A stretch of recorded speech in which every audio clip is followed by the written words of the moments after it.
Começou, boa tarde pra você, porque começou, bendita hora, está começando para o Brasil inteiro, direto da Rede Vida de televisão, para o Brasil todo e para o mundo. Atenção, o melhor programa da tarde. Não, eu tenho que falar que é o melhor programa da tarde, porque senão eu vou falar que é o melhor programa da Rede Vida, e a Cláudia acabou de fazer o programa agora, então fica chato. Então, o melhor programa da tarde, Muito bem, sabe por quê? Aqui só vem os melhores e você já sabe, acabei de falar para eles agora, tem 2 critérios que para participar do programa tem que ser inteligente. Primeiro critério, segundo critério, tem que ser bonito. Não pode. Eu já falei, gente feia você tem em casa. Aqui não. Aqui, olha aqui, ó. Aqui só os mais bonitos que vem. Ó, vou mostrar pra você quem vai fazer o programa hoje, que, olha, eu agradeço imensamente. Dr. Júlio Pereira, muito obrigado, Dr. Júlio Pereira. Grande neurocirurgião, Dr. Júlio Pereira. Eu gosto de dizer, o maior canal de neurocirurgia do mundo é do Dr. Júlio, né? Todo dia ali no YouTube, né, respondendo. E pode ver, qualquer dúvida que você tenha cai no vídeo do Dr. Júlio. Qualquer coisa cai no... Obrigado, Dr. Júlio. E aqui, olha, doutora Karen Bacalhau, a melhor vascular que existe. Depois dela, aí é um doutor chamado Fernando Bacalhau. O marido dela é vascular. Aí quando eu falo que ele é o melhor, doutor, ele fala assim, não, o melhor é a Karen. Eu sou... É minha chefe. Obrigado, cara. Obrigada, padre. Muito obrigado mesmo, viu? Olha aqui, ó. E a doutora Keila Ribeiro Flores. Muito obrigado, doutora Keila. Nossa advogada, obrigado, viu? Muito obrigado mesmo, viu? E olha, a maravilhosa Pétria Chaves, nossa jornalista. Obrigado, Pétria, de estar aqui. Muito obrigado, viu? Legal. Jornalista, apresentadora da CBN, olha, da CBN. A gente escuta. Eu escutava muito quando eu andava de carro, você, né? Hoje eu ando mais de moto. Era religioso. Mais do que a missa. Mais que a missa, é verdade. Falei, não, a Pétria não posso perder. Viu? Mas, ó, ela tem... Eu quero mostrar isso, olha aqui.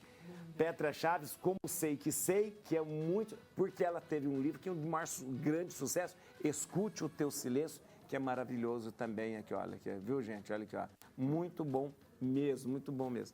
Ela me deu só um que eu tenho, só isso, só um. Né? Mas não estou dando indireta, não, mas tudo bem. Eu quero voltar e eu fico mas fazendo essa coisa. Mas pode ser indireta, então. Muito bom. Ai. Vamos lá, gente, vamos começar o programa. Assim, olha, veja só. Remédio de R$2.000 para enxaqueca já pode ser obtido no SUS. Conheço a Jove. A Jove? Me chama, doutor? A Jove ou Jove? A Jove. A Jove. Isso. É novo esse medicamento? É um novo remédio. O que aconteceu, né? Está havendo uma revolução grande na medicina, né? A grande revolução que está surgindo é muito com os remédios que a gente chama de imunomoduladores. São tá. São remédios específicos para enxaqueca. Ah, tá. Então, são canetinhas que você faz o uso uma vez mensal. Canetinha. A moda da canetinha. Agora a canetinha da canetinha. Porque até um paciente perguntou, por que tá tanta canetinha assim? É porque a lógica, a gente esquece, né? Tomar remédio, eu tomo remédio todo dia para colesterol, para pressão, então você tem esse... É chato, né, de você fazer. E esses são remédios de depósito. Então, é possível você aplicar ele e usar, né? Então, você aplica e é uma vez por semana, isso aí? Uma vez por mês. Uma vez por mês, que bom! É uma revolução grande. E o curioso é o seguinte, padre, a gente fala muito de enxaqueca e a maioria dos remédios para enxaqueca, eles surgiram para uma doença e a gente viu que servia para enxaqueca. Mas, claro, com alguns efeitos colaterais. Por exemplo, eu uso muito antidepressivo. Então, às vezes, o paciente reclama de perder um pouquinho a libido por causa do antidepressivo. Você usa remédio de pressão. Às vezes, é paciente jovem, a pressão cai um pouco, né? Então, são sempre classes ou aquele Topiramato, que é o que a gente usa bastante. Às também usa para coisa, né? Tem paciente que reclama de ficar meio aéreo. Até a Cláudia, uma vez, ela falou ao vivo, por isso que não é spoiler, não é nada. Não. Ela falou uma vez ao vivo, porque ela falou, poxa, Júlia, eu usei, eu fiquei no programa, todo mundo estranhou o jeito que eu estava falando. Então, assim, são remédios que têm alguns efeitos colaterais. E esse remédio é uma outra classe de remédio que foi criado específico para enxaqueca. Para enxaqueca. Mas como que é o princípio ativo? Ele é o quê? É um analgésico? Não é analgésico? Isso. Como é que ele age, padre? Ele evita que você tenha uma crise de enxaqueca. Então, ele age no núcleo que a gente chama de CGRP, que basicamente é o núcleo que dá o gatilho para o trigêmeo para você sentir dor. Quando você tem dor de cabeça, às vezes não tem aquela visão, a luz incomoda, barulho incomoda, a dor é pulsátil, então ele age nesse núcleo para justamente evitar. Então, assim, um remédio que foi criado específico para enxaqueca. Mas esse remédio é altamente prescrito, não pode... ou seja, a pessoa vai ter que ter uma prescrição para esse remédio, para ela poder tomar. O estudo que foi feito fase 3 foi para quê? Já tem os remédios que funcionam, então não é só esse remédio. Então é quando é refratário. Então, a grande polêmica que está no SUS, saiu em várias matérias, que é o seguinte, não é que você consegue chegar no SUS e vai conseguir esse remédio. Existem as outras classes de remédio que funcionam. O que é que você faz quando você tem enxaqueca? Né? Isso. Você tem... Qual o seu gatilho? É sono? Eu tenho mesmo enxaqueca. Então, o meu é sono. Se eu não dormir bem, eu já sei que próximo vai ter. Tem gente que é bebida alcoólica. Tem gente que café é melhor. Então, café? Se eu não tomar café, eu morro. Dor de cabeça. A cafeína pode ser. Então, a primeira coisa é você fazer isso. A exercício físico melhora. Depois que você fizer isso, tem uns remédios clássicos, esses que eu critiquei, eles funcionam, né? É barato, você consegue gratuito, no posto de saúde. Então, sempre, qualquer médico vai primeiro fazer isso como primeira escolha. Caso seja refratário, é possível essas medicações. Elas não estão simples no SUS, não é que você vai chegar no SUS e vai conseguir ela, né? Na maioria das vezes, tanto SUS como convênio, tem muito paciente que tem conseguido, por isso que isso é uma matéria grande sobre isso, com judicialização, que é uma polêmica danada essa parte, né? E mas, por exemplo, a gente precisa ter tudo porque é 2 mil, mas quem for rico pode ir lá comprar o remédio prescrito, vai lá e compra o remédio e vai colocar... A gente está passando cada vez mais, padre, porque o grande problema de enxaqueca é o seguinte, 15% das mulheres têm enxaqueca. Mais do que homem, né? Porque mulher tem questão do ciclo hormonal, então tem uma relação direta. Primeira causa de ida no pronto-socorro se chama dor de cabeça. Dor de cabeça. Primeira causa de faltar ao trabalho se chama dor de cabeça e dor na coluna, né? Todos da minha área, né? Então, na verdade, é um remédio que tem um custo social grande. O paciente que tem enxaqueca, a gente chama até do paciente enxaquecoso. É gatilho para depressão, ansiedade, ele não quer sair. Então, normalmente, ele piora a parte laboral também. São as mulheres, que já têm todas as questões femininas que prejudicam bastante essa questão no trabalho, né? Então, esse remédio, ele chega com essa posição. E ele também tem que ser mantido na geladeira, estou vendo, mantido na geladeira, igualzinho? Igual esses remédios. Então, o do SUS, que a gente critica a indústria farmacêutica, às vezes a gente elogia, né? Eu criticava. Aí ele me chamou atenção. Falei, não faça isso. Eu parei de criticar. Não, eu brinco o seguinte, padre. É uma empresa, ela quer lucro, né? Ela não está para ajudar o mundo, ela quer lucro, né? Mas nesse processo de querer o lucro, ela ajuda muita coisa, né? Quantas revoluções a gente vê na medicina, né? Na oncologia. No caso do SUS, tem a questão do custo. Então, vários remédios, até o remédio para emagrecer, né? Que a gente vai falar daqui a pouco, ele tem essa polêmica, que são remédios de custo alto. Alguns pacientes têm conseguido via judicialização, mas tem que ser algo racional. Então, tem que passar pelo médico, tem que fazer toda a avaliação. E, na maioria das vezes, o que é que eu falo para o paciente? Não chega imaginando que é porque é novo é melhor. Então, se tem uma coisa usada há décadas que funciona e as pessoas, muitos melhoram, quase 80% de controle, né? Você, nesses casos refratários, o médico vai avaliar se precisa ou não. E aí ele vai fazer o processo. Quer apostar que daqui um pouquinho no Paraguai já tem? Aí, quer apostar?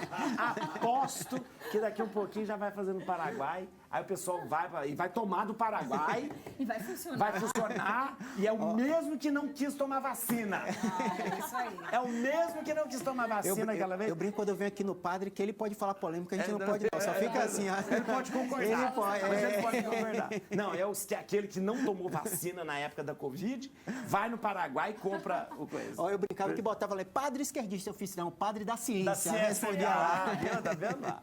Todos estão tomando café. Vamos saber agora, vamos fazer um exposed agora. Por que a doutora Kelly não está tomando café ainda, doutora? Olha, não toma café? Conta para a doutora que não aceitar café de um mineiro é uma ofensa. É uma ofensa. É verdade, por isso que a gente sempre vem aqui. Porque eu já passei por isso. Já passou por esse constrangimento. Então, eu estou nesse constrangimento por não ter aceitado. Podia falar assim, socorro. O que ela não sabe é que muitas vezes a gente vem aqui para tomar um café. Aliás, eu venho aqui só para isso. Né?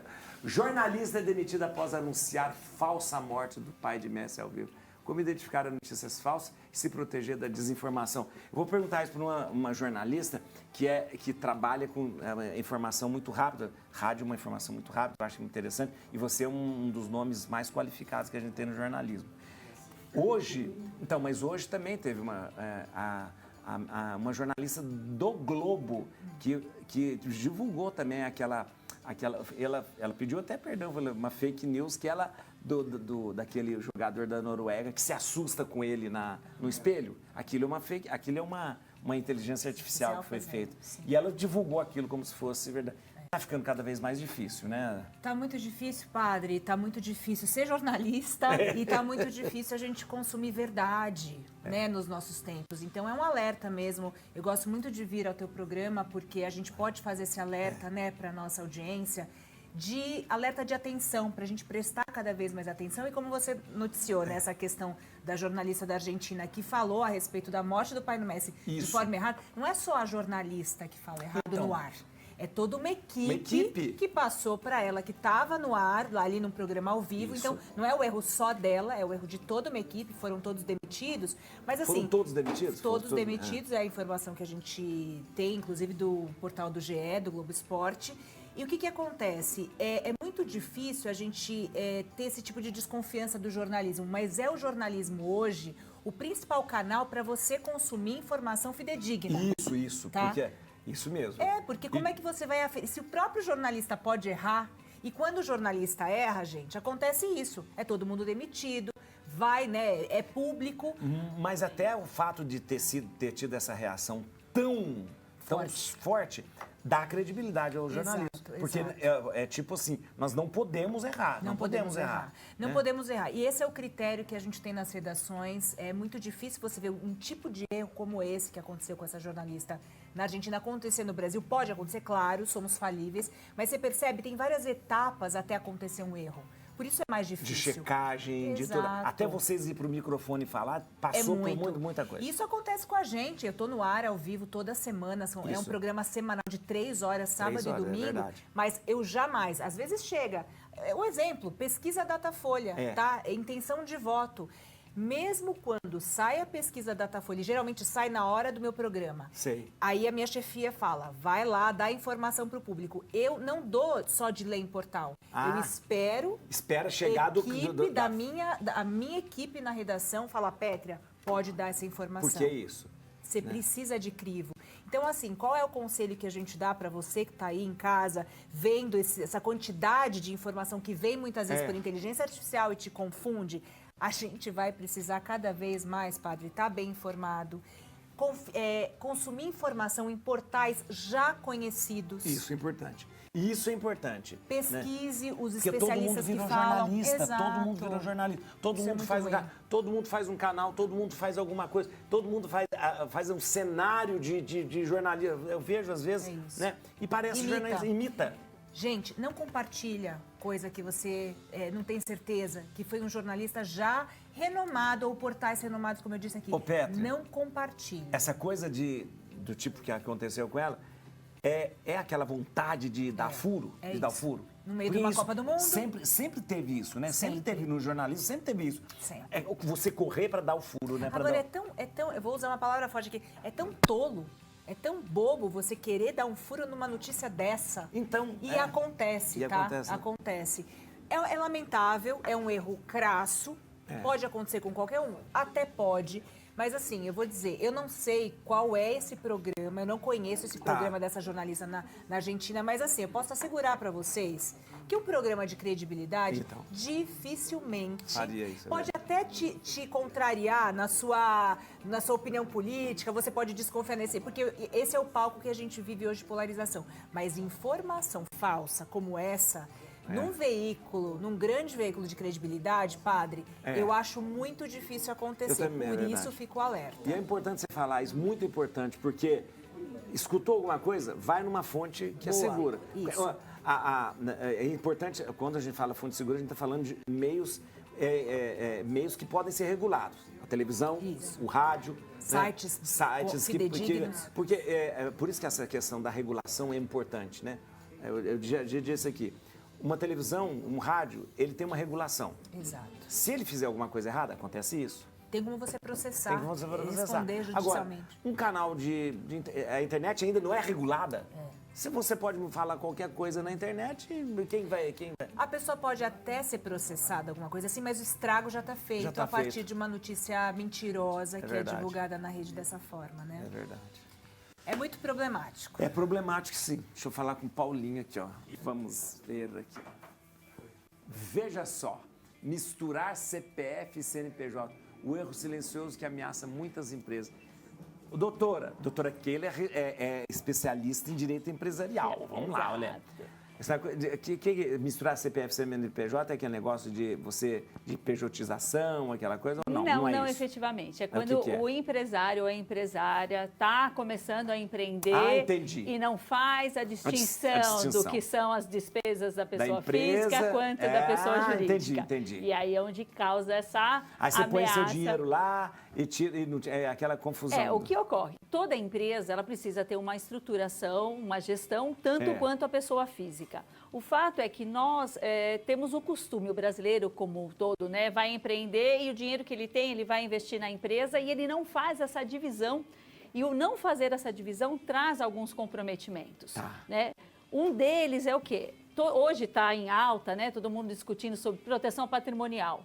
Como que você vai falar em proteção patrimonial sendo que você não faz nem a lição de casa de dividir o CPF do CNPJ? Isso, é verdade. Então, ou seja, você constitui uma empresa, essa empresa ela tem que ter a estrutura dela, ela tem que ter exatamente o fluxo financeiro adequado, distinto do sócio. Certo? Então, o sócio ele tem que ter o quê? O prolabore, que seria o salário dele, ele vai tirar dali, que ele vai tirar como qualquer funcionário que vai ser remunerário. Não, ele pode colocar, ele pode fazer a injeção financeira, mas só que tudo isso tem que estar segmentado, o que é a pessoa jurídica do que é a pessoa física. Então, hoje acontece muito assim, a empresa, eu sou o dono mesmo, então eu pego o meu boleto, eu pago pelo CNPJ, certo? O do CNPJ vai à conta da pessoa física, então acontece o quê? Uma confusão que a gente fala patrimonial. E essa confusão patrimonial é aonde vai afetar exatamente a estrutura jurídica na qual você quis montar. O seu NPJ, que é uma pessoa jurídica distinta, ela se confunde. Por quê? Porque a pessoa física não está agindo da forma adequada de separar essa gestão financeira. Mas não vai dar problema no imposto de renda? Porque em tudo. Vai ser uma mistura danada. Porque, de onde que veio esses gerais? Vai dar Exato, mas aí não é só o problema do imposto de renda da pessoa física. A gente está muito além disso, que é o quê? A partir do momento que você não tem a visão financeira da sua empresa, como que você vai saber onde você vai investir, o quanto que você tem, qual é a sua lucratividade? Está tudo junto. E o tirar todos os dias um pouquinho no final do mês, você não tem ideia. Então, você não tem previsibilidade. Você faz qualquer investimento, qualquer negócio no que você acha que é. Você tem aquela falsa sensação de que a empresa está saudável, que a empresa realmente está próspera, mas, na verdade, você não tem nem números. Por quê? Porque você está fazendo essa confusão. Então, hoje em dia, nós temos que ficar assim, muito atentos a isso. A pessoa física, ela tem que ter a sua remuneração específica, o prolabore. E qualquer aporte financeiro diferente da jurídica para a física, isso tem que ser contabilizado. Tem que ser contabilizado. Uma saída para o sócio, uma antecipação de distribuição. Tem que ser. E agora, ainda com a reforma que nós tivemos, que você vai estar tributando exatamente os dividendos que ultrapassem o limite de 50 mil, nós vamos estar agora no olho do furacão. Então, essa bagunça agora piorou, porque né? Agora traz vai ser mais tributado, risco. né? Vai ser tributado, sim, né? Sim, então, já é tributado. Já está sendo. Já está sendo. Olha então, isso. hoje, essa confusão patrimonial, ela traz um risco muito maior. É o risco silencioso, que a gente não enxerga, mas ele está lá. A movimentação bancária está vendo, o fisco está enxergando, a Receita tem acesso a isso. Só quem não vê é a pessoa. Exato. Agora, isso vem muito daquela coisa. A empresa é minha, eu faço o que eu quero. Exatamente. Mas não. Se você constituiu uma empresa, ela tem uma personalidade jurídica... Uma personalidade, isso mesmo. ...distinta da física. Agora, quando você faz essa confusão patrimonial, o que acontece? Desconsidera a personalidade jurídica e tudo que é o da empresa, ela é afetado e vice-versa. Então, ou seja, toda a proteção que você gostaria até de organizar da gestão de uma empresa, você mesmo está construindo em castelo de areia. Certo? E quem fica isso louco, sabe quem que é? O contador, que não sabe o que faz. Aí você chega no final e fala, dá um jeito nisso aí. E eles têm que correr para dar um jeito. E muitas vezes você começa a falar, não, a minha empresa fatura, estou vendo entrar dinheiro. Mas só que você nunca vê exatamente aonde está indo, né, o direcionamento. Então, fazer essa gestão distinta é fundamental. Independente do porte da empresa, é fundamental. Independente do porte? Independente do porte. Isso independente mesmo. do porte. Até os MEIs, que não são empresários, então. tá? Não são empresários, são empreendedores. É só uma ficção jurídica aí para você ter um CNPJ, poder pegar um crédito, o governo arrecadar e você realmente oficializar uma atividade. Mas até nesta operação, que é a mesma coisa física e jurídica, né? Porque é só um CNPJ, você tem que fazer o separado. Né? Até na declaração das MEI, você tem que colocar lá qual foi o custo daquela empresa, qual foi as despesas que você teve com o MEI e fazer a distinção do que qual é a sua remuneração. Né? O faturamento da empresa não é a sua remuneração. De ficção jurídica? É uma ficção jurídica. É porque não é uma empresa, é um CNPJ, todo mundo fala. É um negócio que é, mas não é. É, mas não é. Porque todo mundo fala, tem um CNPJ, eu tenho uma empresa. Não, você não tem uma empresa. E MEI é microempreendedor, empreendedor não individual. É microempresa. Não é microempresário, que é o ME, que é porte de empresa, que todo mundo confunde, né? Não, porque você podia falar MEI, microempreendedor. Não, é microempresário, não é microempreendedor individual. Exato. Muito bem, olha, ó. Vamos, insuficiência venosa crônica, o que é e como tratar. Isso tem uma sigla, né? IVC. Venosa crônica. É isso. Escuta, crônica, doutora, é que o negócio não tem cura. Exato. Isso significa, não, né? Significa, exato. Varizes não tem cura. E é Varizes não tem cura. Não tem cura. Então a gente tem que aceitar essa realidade. Tem que aceitar essa realidade. É igual pressão alta, diabetes, você não tem cura, você precisa tratar e acompanhar para sempre. Por quê? Porque se não tratar, vai piorar, vai complicar. Exato. Então, muita gente tem essa coisa de que varizes ou vasinho é só estético, mas ele faz parte dessa doença que é uma insuficiência venosa crônica. Isso. Que a gente tem graus. Claro que às vezes a pessoa tem um vasinho ali inicial, que não é o caso da doença, de manifestações maiores. Porque o que acontece? A veia, ela leva o sangue do pé de volta para o coração. Então, é como se a veia fosse uma rua que faz esse caminho. E existem válvulas que funcionam como se fossem portas. Então, impede que esse sangue volte, porque pela lei da gravidade é natural que esse sangue tende a descer. Sim. Quando essa porta, essas válvulas estão com um problema, esse sangue começa a voltar. E aí ele começa a se acumular, principalmente na região de pernas e tornozelo. Que é a região mais baixa. Mais para baixo. Então, nessa região, a gente começa a ter a manifestação da insuficiência venosa crônica, que você começa a ter o inchaço, começa a ficar vermelho, ter coceira, aquelas manchas amarronzadas. Esses todos são sinais dessa manifestação já em evolução dessa insuficiência venosa crônica. É todo mundo que vai chegar nesses estágios mais avançados? Não. Porque existe uma questão genética, uma questão também de estilo de vida, onde você consegue ajudar a prevenir essa evolução, você não consegue evitar de ter varizes porque tem uma condição genética envolvida. Você vai ter, mas não vai piorar tanto. Exato. Eu falo que, assim, isso a gente tem sempre que comparar você com você mesmo. Porque tem uma questão genética, não dá para comparar vocês dois. Mas se a gente for comparar o Padre Juarez, se fosse obeso, sedentário, com estilo de vida péssimo, você teria muito mais varizes do que estando no peso, atividade física, ser uma pessoa ativa. Então, quando a gente faz esse comparativo, o estilo de vida, ele tem um papel influenciador nessa evolução. Doutora, a insuficiência venal crônica, ela começa devagarinho, dá para você perceber que ela está começando. Exato. Então, às vezes, sabe aquele pequeno vasinho que você e fala só estético? Até 20% das pessoas que têm só um vasinho pode ter uma insuficiência de safena. Olha aí, tá vendo aí? Então, é o que a gente fala, quanto mais cedo, melhor.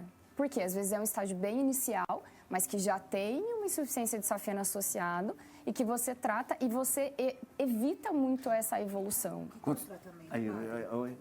O tratamento. Isso mesmo. Você tem que começar a olhar. Eu sei, não, eu estou interessada aqui. Qual que é o tratamento, O tratamento depende muito desse nível, né, de quais vezes a gente tem alterado.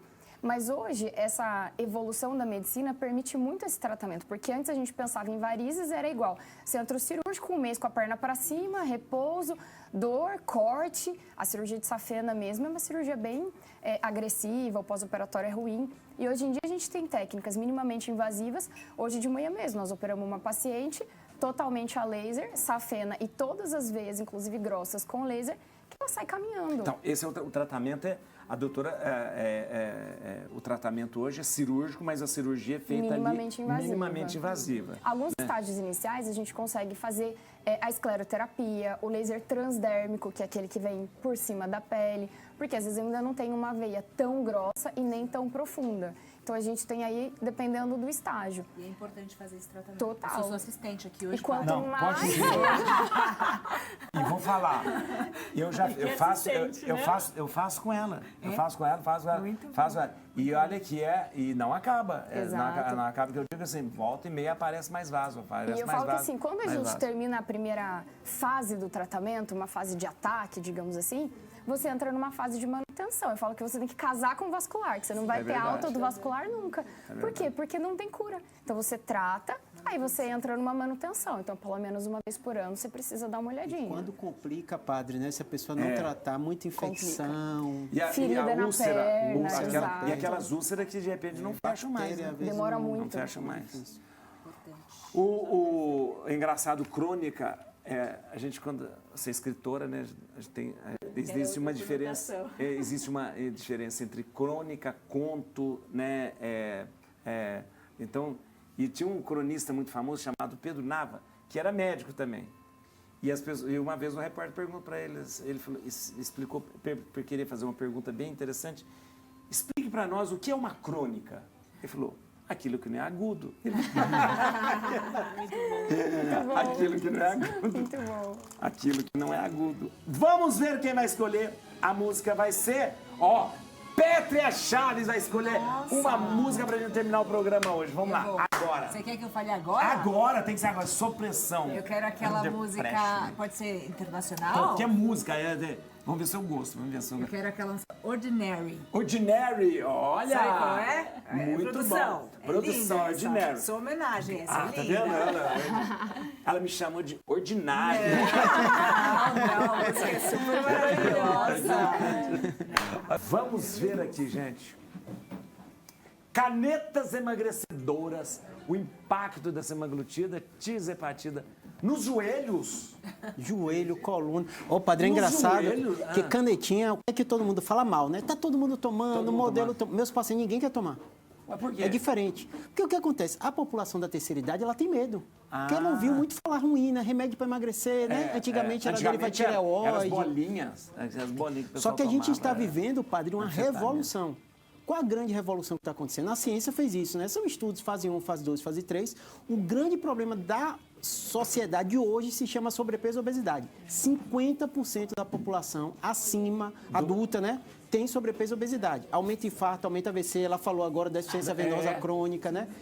Quadros demenciais, a gente sabe que a obesidade aumenta câncer, vários tipos, comprovado, não é achismo não, né? E aí o que acontece? Você tem que convencer uma geração que ouviu falar muito mal de caneta para emagrecer. Isso. A gente tinha um problema da gordofobia, a gente sabe que não devia ser, mas assim, existe uma doença. Então a obesidade hoje é considerada uma doença. E assim como qualquer doença, ela tem tratamento. E essa revolução que a gente está vendo, só para você ter ideia, padre, a curva de ganho de peso da sociedade americana, que é uma sociedade exemplo que a gente ruim, né, da questão de obesidade. De muitas coisas. É a primeira vez na história com essas canetinhas que ela reduz o peso médio da população americana. Com a canetinha. 8% da população americana está tomando. Então é uma revolução muito grande, né? Eu até brinco com meus pacientes têm medo, eu falo, os homens mais ricos do mundo e poderosos estão tomando. Então, assim, no caso da dor, o que é que eu lido muito, né? O meu dia a dia é o quê? O paciente tem dor na coluna, ele tem dor no joelho, ele tem dor no tornozelo, e ele vem pra gente pensando em cirurgia, pensando em bloqueio. Eu até brinco com meus pacientes, eu falei, vai acabar meu ganha-pão. Porque o paciente quer resolver a dor, e você tem que resolver outro problema, é a sobrecarga mecânica. É muito peso em cima da coluna. A gente faz um bloqueio, faz uma anestesia, são procedimentos... Mas o problema continua. O problema continua. Aí eu até brinco com o paciente, eu falo, mais um, menos dois. Mais um porque eu ganho meu dinheiro, você fica feliz que a dor vai embora, e menos dois, que daqui a 2 meses você fala, não adiantou nada a cirurgia de julho. Então, assim, se você vai na causa da dor, e isso eu tenho falado muito para os pacientes, o que é que você faz? Hoje em dia a canetinha não é só do endócrino, do nutrólogo, cardiologista tem passado bastante, né? Médico generalista tem passado bastante. Mas quando a pessoa tem um excesso de peso. Tem indicação. Mas a gente está falando de 50% da população. Eu falo para os pacientes o seguinte, sobrepeso e obesidade já não é exceção, é a maioria. Eu até vim aqui, já venho há muito tempo aqui, né? Eu perdi 35 quilos. O doutor perdeu? 35 quilos, Você tomou o quê? Foi a Saxenda, foi o primeiro que teve. Que era da mesma... E estabilizei com o peso. Do mesmo do Ozempic. Isso, é que a gente estava falando até nos bastidores, essa modernidade vem chegando e vai inovando, né? Hoje em dia o Mounjaro costuma ser a primeira escolha. A questão do custo, que o Ozempic é um pouquinho mais barato e agora tem os genéricos, então está sendo essa... E tem um que vai sair todo dia, é mais chato. O retraglutida também, que é mais... Em breve vai chegar.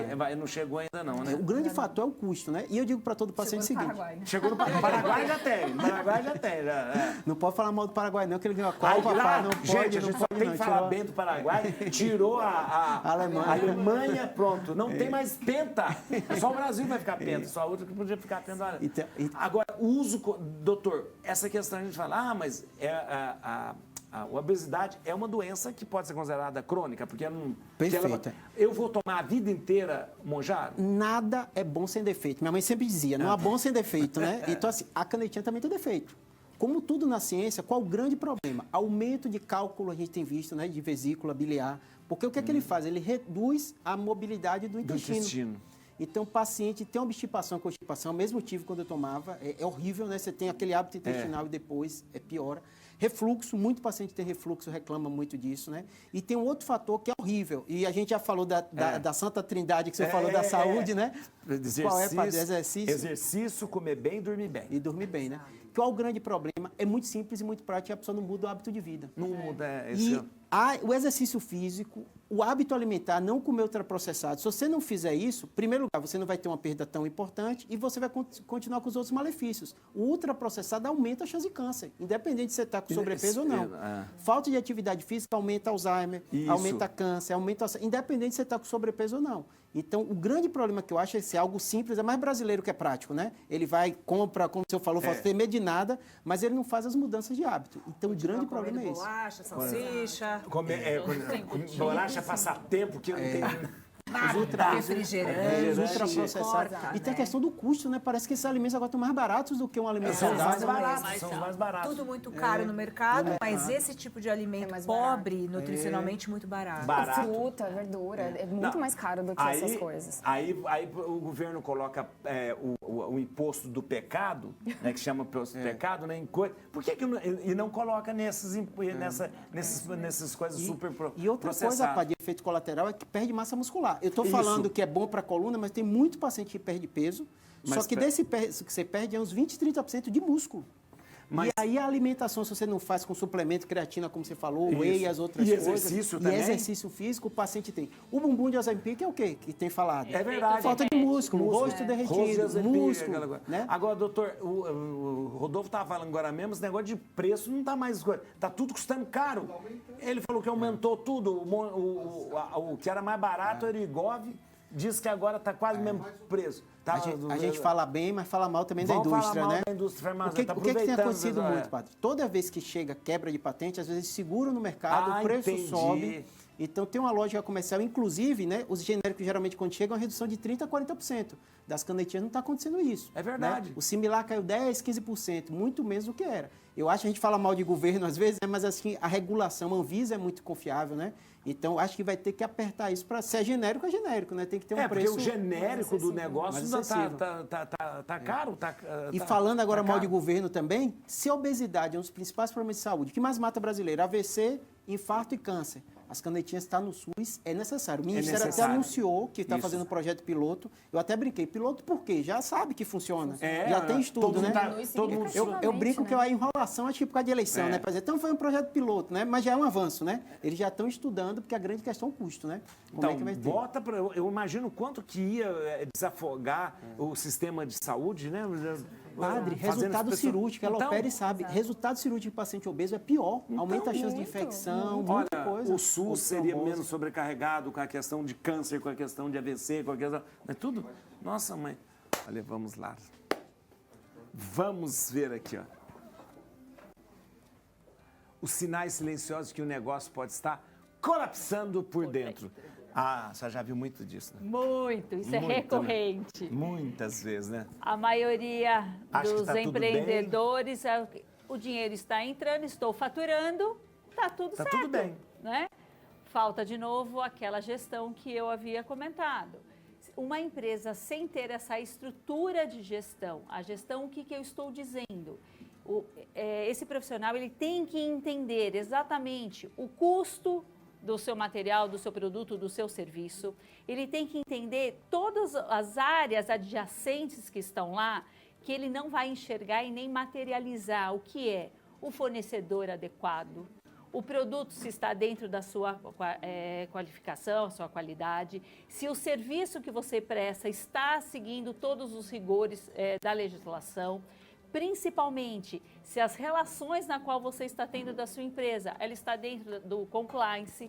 Então, o que é compliance? Compliance é você estar de acordo com, regular com uma norma, com um procedimento. Tá. Certo? Então, hoje, esse olhar, ele é tão essencial para uma empresa que ela pode estar faturando, ela pode estar crescendo, mas só que ela não está estruturada. Não dá para fazer aquele negócio mais meio caseiro mais.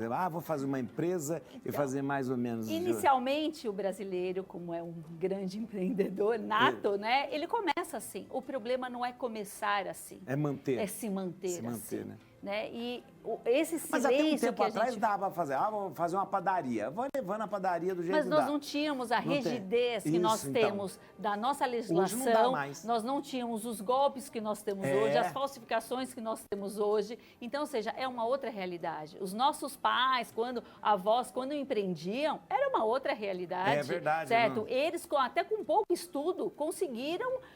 Assim, e nem essa carga de impostos que tem, né? Hoje é muito específico, como em todas as áreas. Hoje a gente tem muita especialidade, a gente tem muitas regras. Então, se nós não agirmos com essa conformidade, a empresa está correndo um risco, que é o que a gente fala silencioso, porque quanto você menos espera, pode vir uma atuação.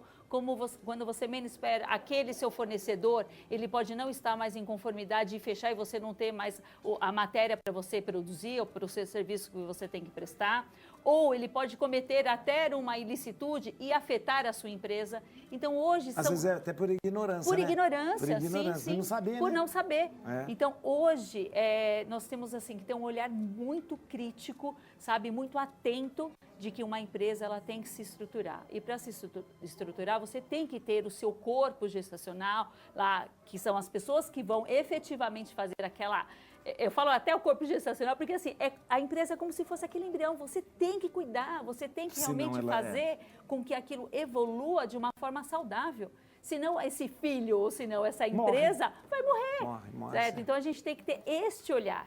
Né? Não dá para hoje fazer o mais ou menos e vamos ver o que dá, simplesmente porque o dinheiro está entrando. Mas só que você não está enxergando que aquela base, ela está numa areia. E aquilo lá vai desmoronar uma hora. O Davi Henrique falou assim, Aquila, que Deus abençoe sempre na vida, uma excelente advogada, a melhor que temos, olha. Tá vendo? Obrigada, obrigada.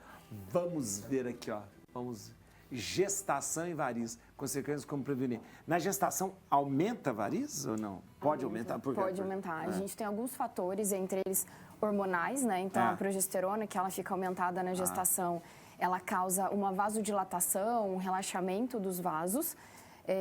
A gente tem um aumento realmente do volume circulante de sangue, até por conta do bebê e tudo. E uma questão mecânica, que conforme o útero cresce, ele comprime os vasos da região do abdômen, da pelve, e isso dificulta este retorno venoso. O retorno. Então, essa sobrecarga de volume das veias mais dilatadas e esse efeito mecânico faz com que as varizes piorem ou apareçam na gestação. Às vezes nem tinha variz e aparece. Exato, às vezes a pessoa não tinha, ou pelo menos não tinha aquela visível, né, que chamava a atenção. E aí tem esse aumento durante a gestação e tem muitos pacientes que vêm depois, apareceu depois da minha gestação. E apareceu, não foi embora também. Exato. Né? Algumas diminuem, esse que é o problema, né? Só que a grande maioria permanece. Então a gente tem esse aumento mas, por realmente. Exemplo, durante a gestação, a senhora recomenda fazer tipo o tratamento com a cirurgia, com tudo isso? Não, durante a gestação não. O que a gente até porque algumas veias elas diminuem depois disso. Então a gente precisa depois avaliar. E na gestação a gente tem associado um aumento importante do risco de trombose. Ah, entendi. Então também não é o momento de se tratar essas veias. O que a gente faz são algumas dicas. Então, caminhadas, atividade física, um controle de peso, porque você já tem o útero crescendo. Aí tem gente que acha que está comendo por 2 mesmo, e aí ganha 20 quilos na gestação. Diz que é mito falar que se come por 2? É mito. É mito. Tem que comer por 2. É mito. Então, assim, a meia elástica, quando bem indicada, também não é só porque está grávida que tem que usar meia elástica. Então, a gente tem algumas opções aí de manejo das varizes. E, às vezes, acontece de, na gestação, ter uma trombose, por exemplo. Também. E aí a gente precisa intervir com medicação e tudo. Mas é uma fase, e em relação à trombose, a gente ainda tem um risco que vai não só da gestação, mas também no puerpério. Ah, tá. Então, ali até as 4 ou 6 semanas do pós-parto, esse risco é muito aumentado de 20 a 40 vezes para trombose. Então, quem tem varizes, quem tem isso, é muito importante o acompanhamento durante a gestação com vascular também. Interessante, olha aí.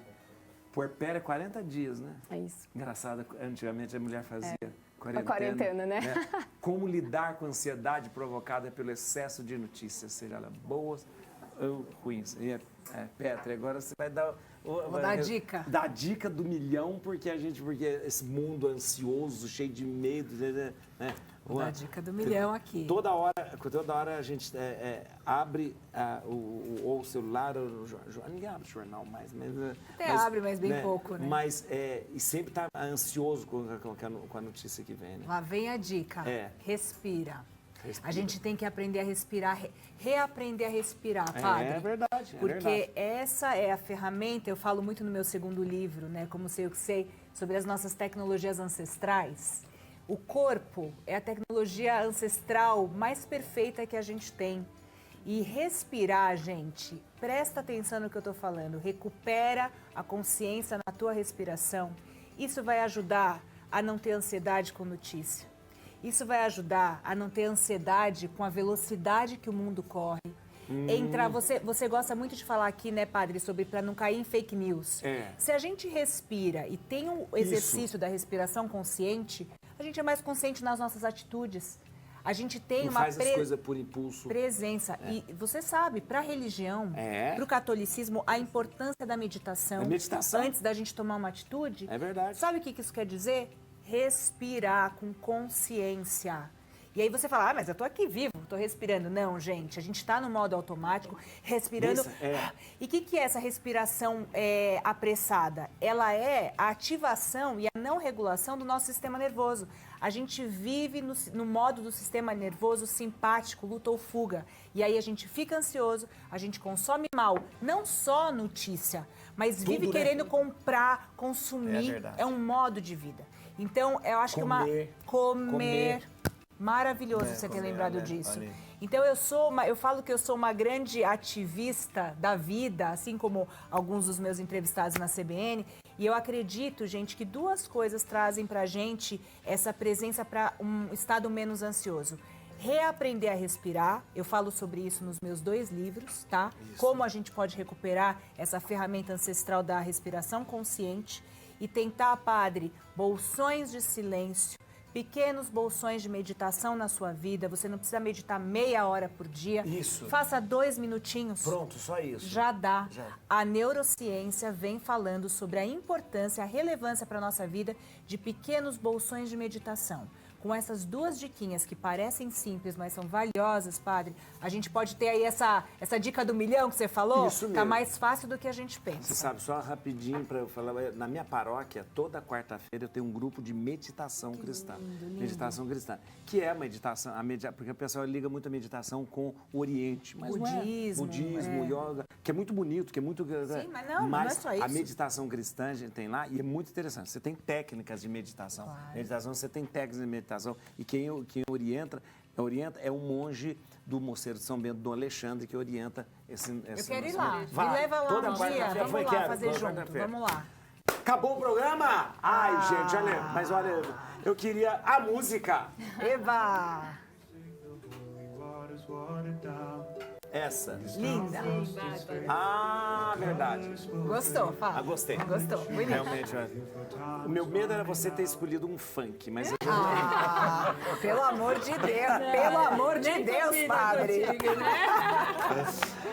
Petri, É bonito mesmo. É lindo, é lindo. Pétrea, muito obrigado. Pétrea Chaves. No Instagram, gente, vai lá seguir. @Pétrea Chaves. Escuta, e os gente. meus livros, hein? Atenção. Isso. Pétrea Chaves. Esse aqui é Como Sei Que Sei. Intuição. Que ela fala da IA. Não é inteligência artificial, é inteligência ancestral. E também, Pétrea Chaves, aqui, ó. Escute o teu silêncio. Ai, gente, é bonito essa música demais. Aqui, deixa eu te falar uma coisa. Na CBN, tá sábado e domingo. Ao vivo. Ao vivo. Do meio-dia às 3 da tarde, Revista CBN. Revista CBN, meio-dia às 3, na CBN. Obrigado, viu? Lindo, obrigada a você, padre. Doutora Keila, muito obrigado. Atenção, você vai seguir no Instagram. Quase qual? Quase igual. KRF Advocacia. KRF Advocacia. É isso, Nando? Isso, obrigada. Obrigado, doutora. Muito obrigado mesmo, viu?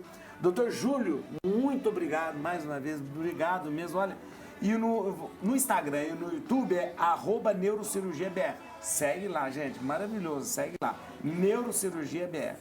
E doutora Karen, olha que beleza. Ó, primeiro eu vou falar do site. kfvascular.com.br. É isso. E no Instagram, KF Vascular também. É isso. K de Karen, F de Fernando. Será que ele assistiu a gente? Você não assistiu não, né? Ele eu não sei, mas as meninas assistiram, então eu preciso mandar um beijo pra elas. Manda então. Pode mandar. Minhas pequenininhas, Laura e Alice, que assistiram a mamãe, um beijo pra vocês. Ai, que gracinha. Aumenta o som, acabou o programa. E ela falou, pai, vamos...